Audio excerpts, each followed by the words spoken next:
My wife's family pushed me too far, and they weren't ready for what I did next. I'm a 32-year-old man. And for most of my marriage, I've been navigating an exhausting relationship with my wife's family, particularly her overbearing father and two nosy brothers. It feels like a never-ending battle to assert my boundaries while also trying to maintain peace. And honestly, I'm at my wit's end. When I first married my wife, I thought her family's involvement in our lives was just enthusiasm. My wife, who's a kind and loving partner, assured me that her dad and brothers were just a little over the top but meant well. Over time though, their behavior started to feel less like enthusiasm and more like control. My father-in-law never misses an opportunity to undermine me, whether it's at family dinners, holiday gatherings, or even casual phone calls. My cooking isn't authentic enough. My career isn't stable. And apparently, my fashion sense is questionable. And that's just the start. What makes it worse is that he completely disregards the concept of boundaries. Early in our marriage, I'd be startled by the sound of his knocking. Always unannounced at our front door. It didn't matter if it was Sunday morning or late at night. He acted as if he had the right to drop by whenever he wanted.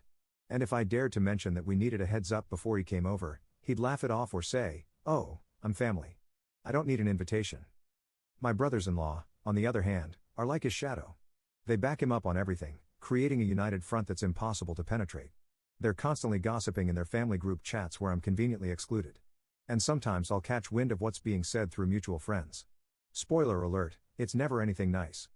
The incident that finally pushed me to start questioning everything happened recently. My wife and I went on a short vacation. A much-needed break from the chaos. And when we came back, I almost didn't recognize our living room. My father-in-law had decided to surprise us by redecorating it. The furniture was rearranged, new curtains were hung, and he'd even painted an accent wall in a color I hated. He'd apparently roped my brothers-in-law into helping him, and they'd made a day out of it. When I confronted him, his response was as dismissive as ever. He said, "I was just trying to help. Your living room needed some personality." My wife tried to mediate, but instead of taking my side, she shrugged it off, saying he probably thought he was doing something nice. I couldn't believe it. It wasn't about the living room. It was about the complete disregard for our space and our autonomy. The fallout didn't stop there. My father-in-law started spinning his version of the story to the rest of the family, painting me as ungrateful and controlling. Soon after, my brothers-in-law began posting cryptic messages on social media about toxic people and drama kings, which were clearly aimed at me. It was exhausting to see these little digs pop up on my feed, but I decided not to respond. I thought maybe if I ignored it, things would eventually settle down, but of course they didn't. Not long after the living room debacle, my father-in-law invited himself over for dinner, and he didn't come alone. He brought two of his friends, people I'd never met, and announced that he thought we could all get to know each other. I was blindsided and scrambling to put together enough food while trying not to lose my cool. After dinner, I told him firmly but politely that we'd appreciate it if he gave us a heads up before visiting in the future. He smiled, nodded, and ignored me completely. The next week, he showed up unannounced again, this time with a pie he'd baked. When I reminded him of our conversation about calling ahead, he brushed it off, saying, "Oh, I didn't think you'd mind. It's just a pie." My wife, ever the peacekeeper, tried to smooth things over, telling me he meant well and didn't understand why I was so upset. I started to feel like I was living in a parallel universe where everyone else was fine with this madness except for me. The lack of support from my wife was the hardest part. She'd tell me she understood my frustrations. But when push came to shove, she'd always side with her dad to keep the peace. It left me feeling isolated, like I was fighting this battle alone. Every attempt to set boundaries was met with resistance or outright defiance. I began to question whether our marriage could survive this dynamic.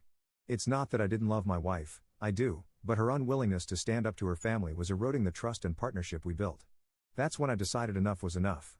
I wasn't going to keep living like this, constantly on edge and waiting for the next intrusion or passive-aggressive comment. I started devising a plan to regain control of my home, my marriage, and my peace of mind. If my wife wasn't going to stand up for us, I would.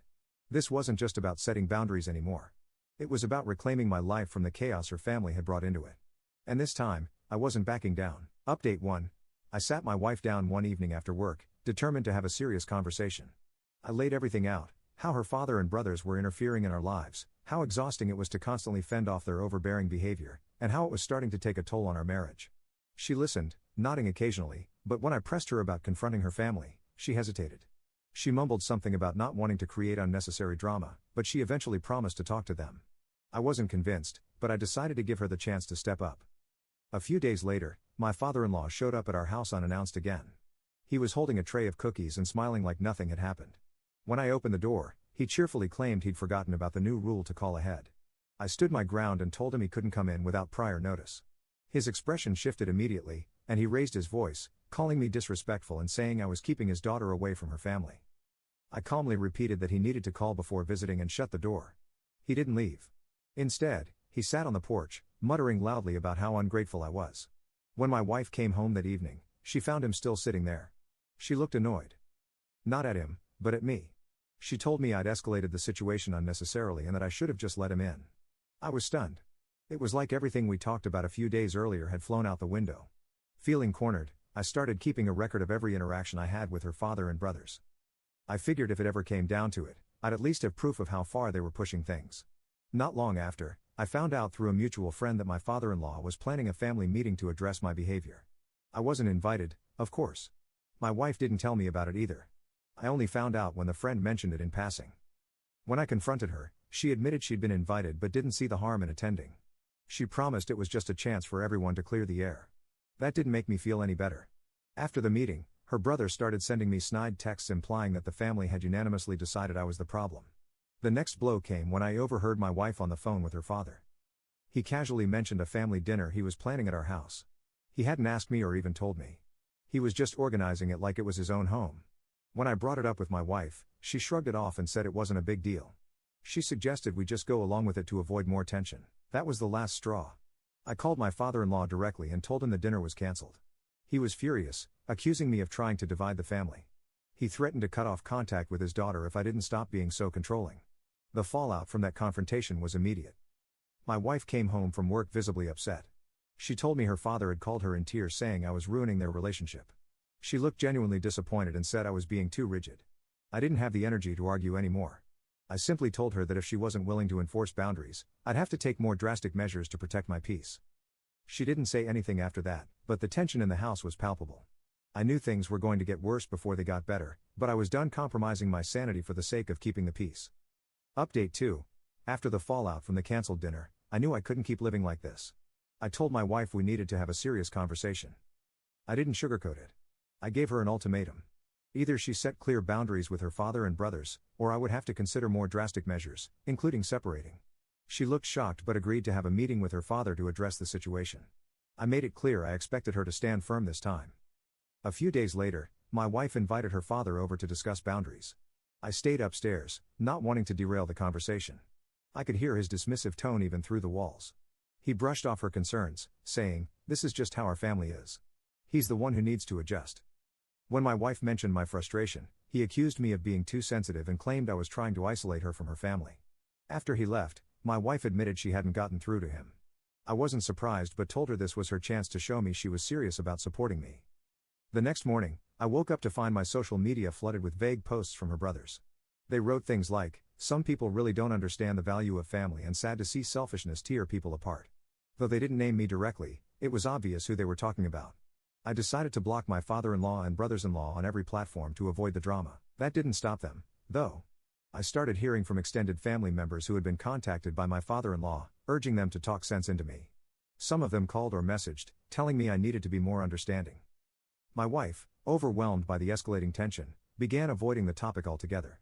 Anytime I brought it up, she'd change the subject or tell me she didn't want to fight.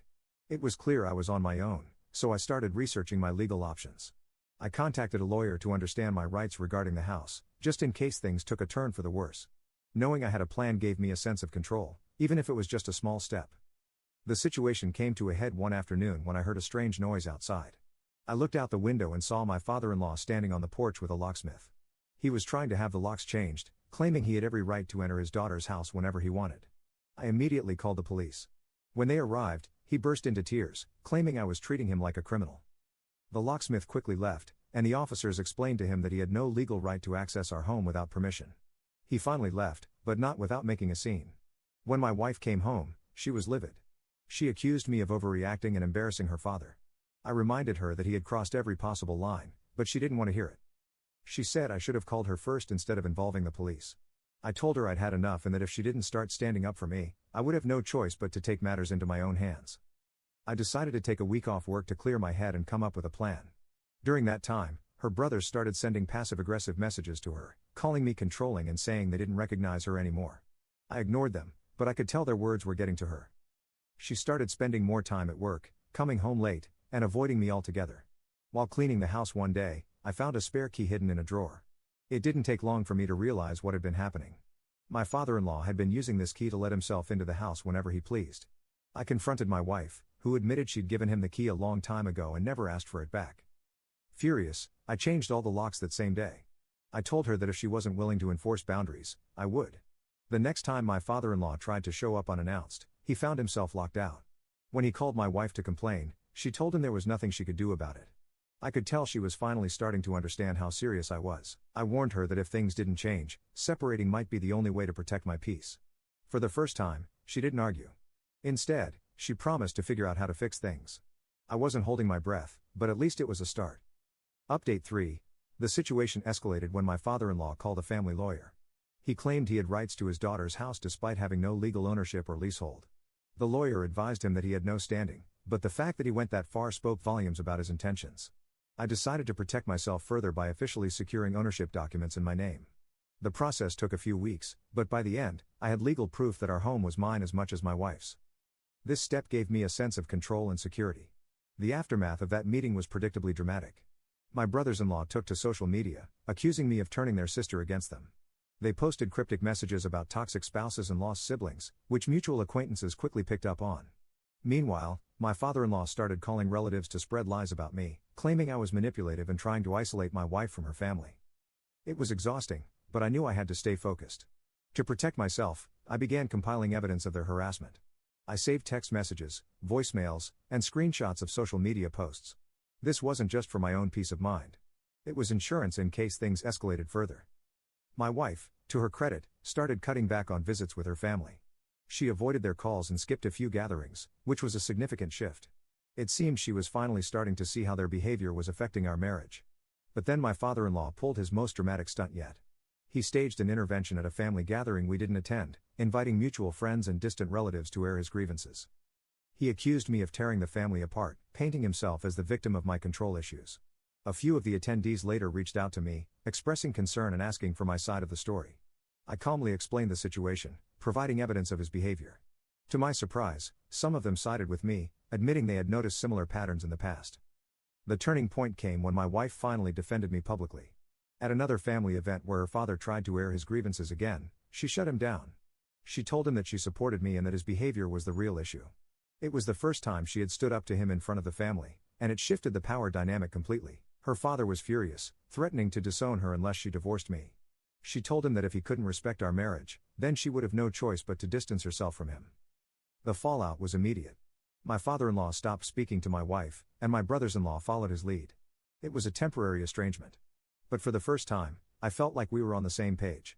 My wife's decision to prioritize our marriage over her family was a turning point. And while I knew the road ahead wouldn't be easy, I finally felt like we were taking control of our lives. Update 4. The rift in the family became undeniable after my wife stood up for me. My father-in-law refused to attend any family events if I was present, making it clear he wanted no part of my life. This caused a divide in the extended family. Some supported his stance while others stayed neutral or quietly sided with us. My brothers-in-law tried to mediate by suggesting compromises, but their efforts only worsened the situation. They constantly sided with their father, insisting I should apologize and make things right. Despite the tension, my wife and I began attending events without my father-in-law. For the first time, we enjoyed a sense of freedom at family gatherings. Without him overshadowing everything, I had the chance to bond with a few extended family members. They admired my strength and even shared stories of how controlling my father-in-law had been in the past. Their support was a welcome surprise and made the gatherings more enjoyable. A few weeks later, my wife and I received a letter from my father-in-law. He apologized for his behavior but didn't take responsibility for anything specific. It was more of a sorry if you were offended letter than a genuine apology. My wife thought it was a step forward and wanted to meet him to discuss reconciliation. I wasn't as convinced but agreed to a meeting, cautiously hopeful that things might improve. The meeting started on a civil note but quickly turned tense. My father-in-law apologized again, but it was clear he didn't fully grasp the boundaries we had set. He made offhand comments about how he was only trying to help and didn't understand why I took everything so personally. I reiterated our rules for future interactions: no unannounced visits, no meddling in our decisions, and no undermining me in public or private. I also made it clear that any overstepping would have consequences. He nodded along but looked irritated, as if he was agreeing just to end the conversation. My brothers-in-law, meanwhile, were begrudgingly following suit. They stopped posting cryptic messages on social media but remained cold toward me. Their interactions were limited to polite exchanges, which I was fine with. I wasn't looking for a friendship with them, just respect. My wife, for her part, consistently enforced the boundaries we had set. Whenever her family pushed back, she stood firm, proving that she was fully on my side. But my father-in-law wasn't done testing us. One evening, he showed up uninvited, claiming he just wanted to drop something off. My wife intercepted him at the door and firmly told him he couldn't come in without prior notice. He tried to argue, but she didn't budge. Eventually, he left, clearly upset, but it was a turning point. For the first time, he realized that the rules applied to him too and that my wife wasn't going to let him walk all over us anymore. After that incident, things began to settle down. My wife and I finally felt a sense of peace in our lives. The constant drama had lessened, and we started to rebuild trust in our relationship. One evening, she thanked me for my patience and resilience throughout the ordeal. It felt like we were finally on the same team, and it was a relief to know that our hard work was paying off. To celebrate our newfound independence, we started planning a vacation, a trip just for the two of us. It was something we hadn't done in years, and the idea of escaping everything, even temporarily, felt liberating. Around the same time, we received another letter from my father-in-law. This one was different. It was heartfelt, apologetic, and free of excuses. He admitted to overstepping and expressed a genuine desire to make amends. We decided to take things slow.